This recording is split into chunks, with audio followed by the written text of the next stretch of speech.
back to another episode of Lifting the Lid. And today, guys, there's no co-hosts. It's just me. Do you know what? Normally Sarah's scared, but I'm actually quite scared today. No, I'm not really. I feel like Sarah and Lucy, I have a great energy with. I really enjoy my time in the studio with them. But I also feel like it's a really nice opportunity for me to have time to talk about all the things I love about the influencer space and really yap away about it, because you've got me for a full, 30 to 40 minutes today. And do you know what? I have a lot to say about the influencer space. I have a lot to say about my job. It's all I ever really think about. I'm pretty one-dimensional in that way. So yeah, I'm excited to spend the next 40 minutes with you. Grab yourself a cup of tea. Let's do this. We've got lots on the agenda. We're going to talk a little bit about my predictions for just the future of influencer marketing, like how I think it's going to look in the next year, but also 2, 3, 4 years. I think that some of the changes I can start to see happening now maybe aren't going to happen next year fully, but they're going to start to happen more and more. Obviously, these things happen in processes. They happen over a period of time. So obviously, working in the influencer space, we get a lot of the newest products and the newest developments we hear about first. This year, we've had so many interesting meetings, and a lot of the time people will come to us with products, with ideas, with innovations, and you're almost surprised that we're there. And I think a really good example of that is AI. I think AI is I know AI is going to be a massive part of the influencer space very, very soon. It's already happening. It's already happening. So there's so many different ways that it will manifest itself, or it will become part of the influencer space. But let's talk a little bit about 2 ways that I find particularly interesting. So the first one is generative AI, where creators are going to be able to not attend a shoot and be in shoot content. For example, one of our creators is super, super busy at the moment. They are chock-a-block. Actually, one of our creators, I would say majority of our creators right now are chock-a-block. It's Q4. Q4 is Q4ing. Everyone is very busy. And we're having to decline a lot of deals, and a lot of deals that we would really want to do. They're incredible deals, they're incredible brands, and they're brilliant budgets. So we're declining them because we need to protect the creator. We need to protect the creator's mental health. We need to make sure that they're going to make it to 2025 with their mental health intact. That is the key thing. But that sadly means that lots of deals that, would even be dream deals for them, we're going to have to turn down. This is where AI, maybe even next year, could come in. You could suggest to a platform or get a generative AI company to create content with the talent featuring to use for the brand. So you're literally licensing the talent's face and image to the brand, but the talent doesn't need to be there. There's a whole load of different thoughts that I have about this. My immediate thought was we're going to have some kind of identifier or marker that this content is AI, it's generative, it's not actually them, because it's a whole massive space and there's so many different things to say about it. But just from a moral point of view, it would be important to me as a consumer to know that this piece of content is not the talent in real life. The next thing I'm wondering is, how will this work with the brands? Because ultimately, if you're not getting the actual talent, you're just licensing their name and image for the campaign, and you're not getting their time, etc., that is going to come likely at a slightly lesser value. So that's also an interesting conversation to be had. And then, is it that when a consumer sees a piece of content, which is generative AI, are they going to want to consume it less? Is it going to be a little bit like when a creator does an ad at the moment, and because it's an ad, people don't want to consume it as much because they feel like it's constructed? It does feel scary. It feels very Black Mirror. The whole thing does. But ultimately, it is likely going to be the future. Just think of ABBA. ABBA Voyage. Like, that's a great way for ABBA to continue, I guess, reaping the rewards of all their previous success when they actually don't need to be there. I don't know where I sit with it morally, but ultimately it is the future, and it will be integrated into influencer marketing within the next couple of years. So obviously a couple of weeks ago, we spoke about the Saffron Barker AI ad where it was input onto her YouTube video. And that's the very, very start of it. And it shows how far we're coming and how far we're progressing. And already people were a bit, I actually thought it was a really interesting way of advertising. Obviously, we've got into that in previous episodes, but obviously people were a bit like, whoa, okay. And I think we're going to feel a little bit like that, but whatever we want to say, like however we want to feel about it, this is happening and it will happen. So either we get on board with it and we try and understand the best ways that we can use it, and creators try and understand how it can help them do their job quicker or better or in a more efficient way, then we're going to be left behind. So yeah, it's scary, I think, in one part, very Black Mirror-y, but it's also the future. And I think like way back when TV came along and the internet came along, everyone then was so scared of it. They were saying this is X, this is Y, people are going to lose their jobs, et cetera, et cetera. But I think we just evolve with new technology, and new jobs come from new technology.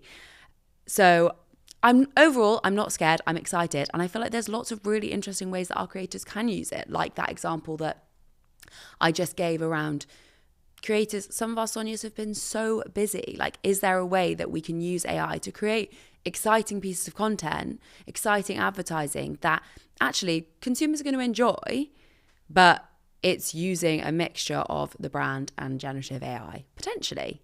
Yeah, I really want to flag here that it's not that I think AI is perfect.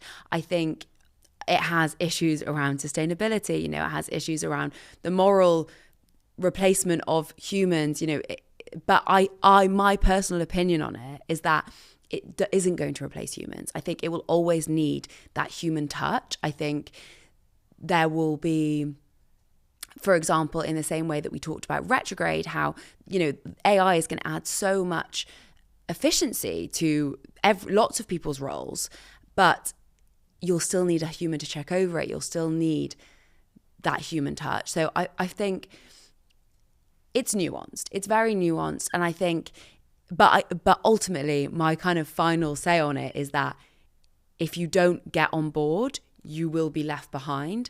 So it's something that you've got to start thinking about.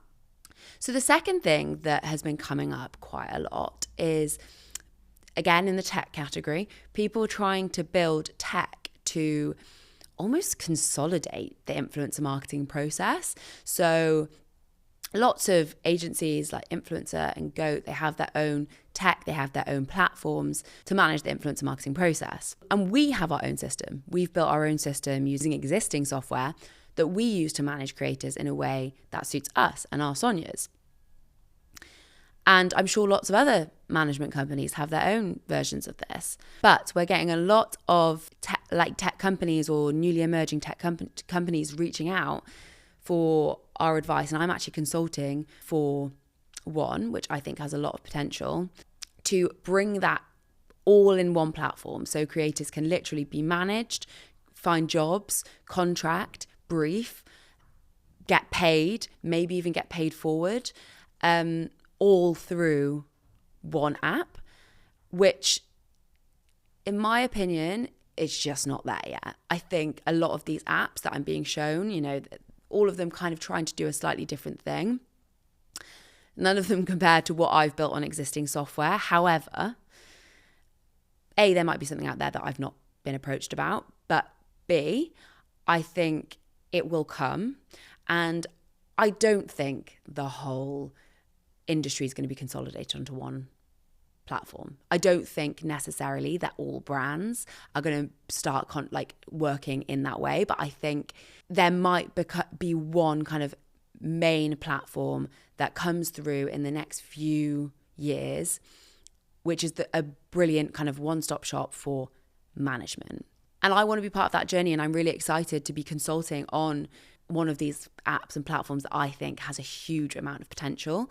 But I think the problem area is where these apps are wanting to get brands and agencies doing all of their work through these platforms. And there has to be the ability for brands and agencies to have their own systems and processes. Because as we know, once you've got your systems and processes in place, everything's running smoothly, it's really, really hard, particularly for your massive brands who are spending, who have the big budget to completely change everything. They have to have a real clear driver and reason, and maybe even they're going to save a lot of money to do that. I think there will be consolidation to an extent, and the tech is going to improve, and maybe even it will include some element of AI.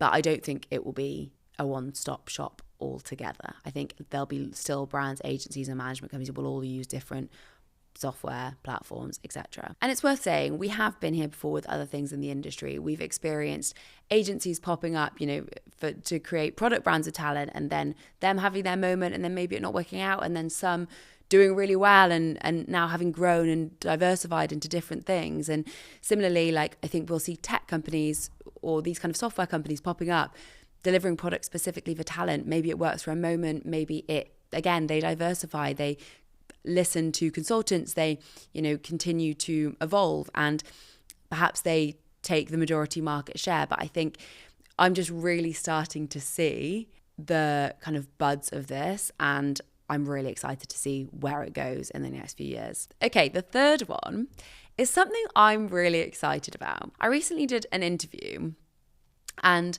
one of the things they asked me was about, again, trend predictions, what I think is going to happen. And one of the other things I predict is creator-led format. There's this kind of tension right now between creator-led formats and kind of creators being known mostly for their short-form content and traditional broadcasters trying to move and understand the digital space.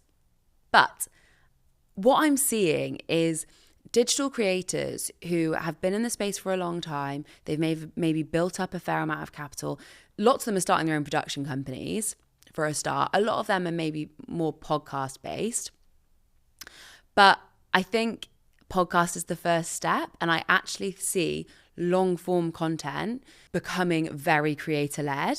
And I think long-term predictions, we're going to see the phasing out of traditional TV as we know it.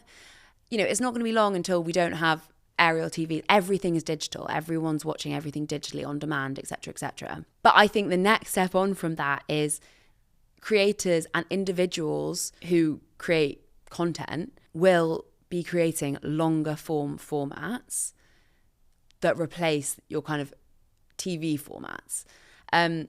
I know we've spoken a little bit about Jamie Lang and the fact that he is now doing quite a highly produced vlog on YouTube.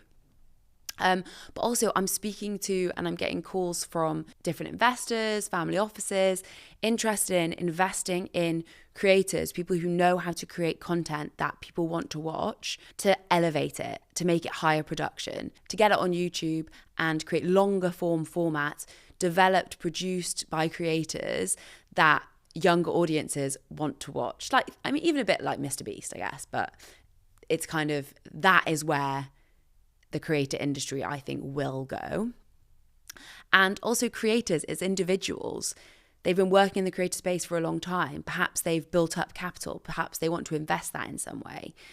And that is what they know how to do. They know how to create interesting formats. So what I mean by a family office, just contextually, is private companies which are funded by family wealth, and they're looking to invest and find new opportunities, new ventures, etc., to kind of continue on that journey. So I've had calls with family offices who are interested in investing, say, 100, 200K with a fixed rate interest into YouTubers who are already generating income, a significant income. I think it was like 8K a month or something in AdSense, to elevate what they're doing.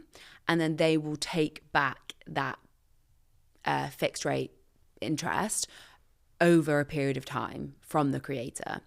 And I thought that was really interesting because I think it shows the way that creators are leveling up the production on YouTube. And that is where that kind of transition into the high production stuff that we see on TV versus that kind of original vlogging in my bedroom is now sort of like starting to merge over. And the money that the family office are providing, they're happy for creators to use it however they want. They were like, if creators want to use it to fly around the world, they can use it for that. If they want to use it to buy really impressive, high production kit, they can use it for that. They can use it for whatever they feel is going to level up their content and make it more interesting to watch. So yeah, that was me yapping on about my predictions for maybe the next 5 years, maybe 3 years, maybe 5 years, maybe longer. But all of these things are starting to happen now, and I'm so excited to see where they're going to be. Maybe when we do our series 5 of Lifting the Lid, we can reflect back on this and we can say, Verity, you're a genius. Or, Verity, that's embarrassing. You got all of that wrong. So I actually recently had someone message me asking me for tips on networking. And I thought it would be such a good opportunity in this solo app to really dig deep on that, because I have a lot to say. I have a lot of opinions and I have a lot of thoughts. It's firstly worth prefacing that when I was younger, I don't think I was very good at networking. I was a scared young girl in my 20s. Like I didn't like it. I hated it. It's okay to be scared initially. And I think as my career developed, I started to feel much more confident networking, because I think I felt like I guess maybe I placed value and I started to realize that there was a reason I was sat at the table. So like, even for example, when I was at Gleam, I remember I used to do this thing where they'd ask a question. They'd say, "Oh, do you?" This was when I just started. I literally had just started. I didn't have any experience at all in the space, and they'd ask, "Do you know what? I don't know, AdSense is?" It could have been, and I'd be like, "Yeah," because I didn't want to say no, but that was just the worst thing I could have possibly done. The most important thing is that you're just accepting that you can't know everything, particularly not if you've literally been in the company for like 4 days. And you should just ask the question, "No, I don't know what that is. Please, could you tell me?" Because people are so willing to have that conversation with you.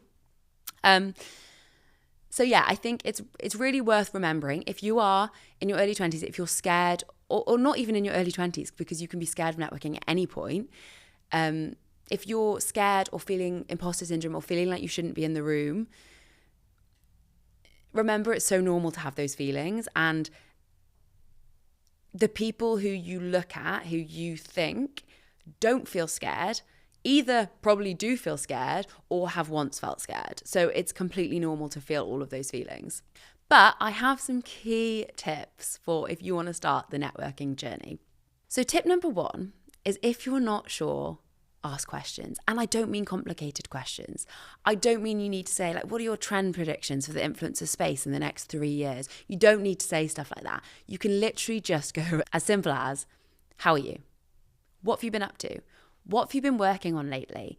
It doesn't need to be complicated. People like talking about what they've been up to. People will feel pleased to talk about those things. So don't feel, and it also doesn't need to even be work related.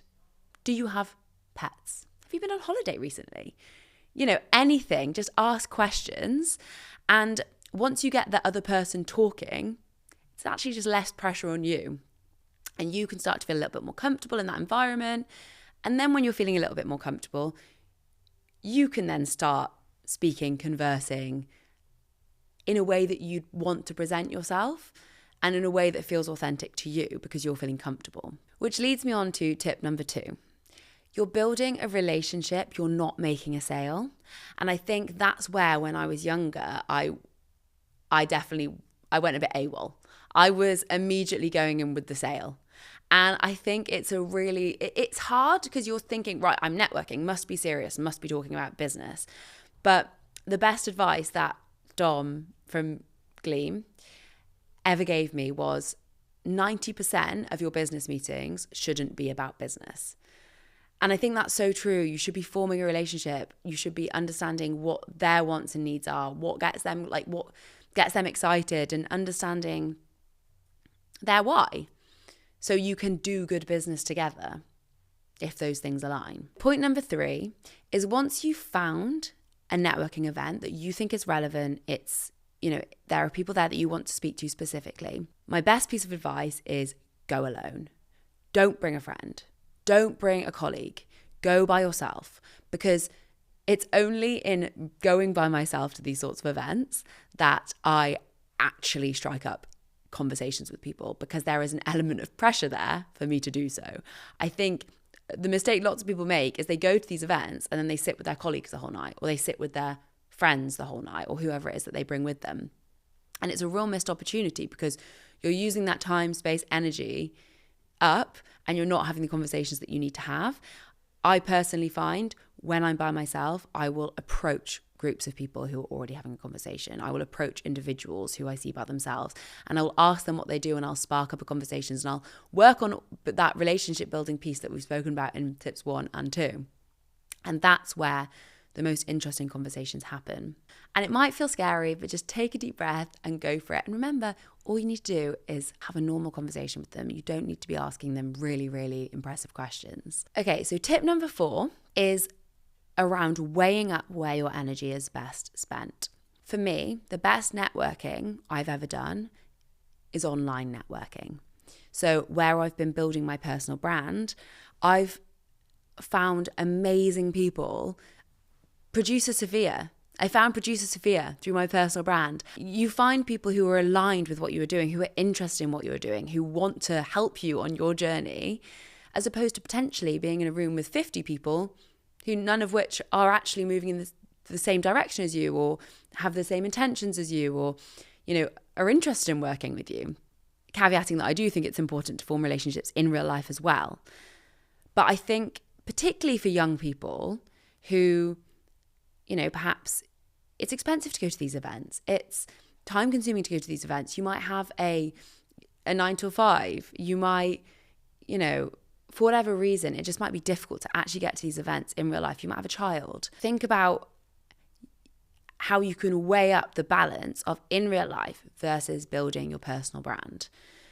Whether that's, okay, I'm going to go to one networking event in real life a month, but it's going to be from someone that I've met in the online space, in the online world, through creating a LinkedIn post to go out once a week. And I'm going to use the time I would have spent going to another networking event to start writing posts on LinkedIn and sharing things about what I'm doing.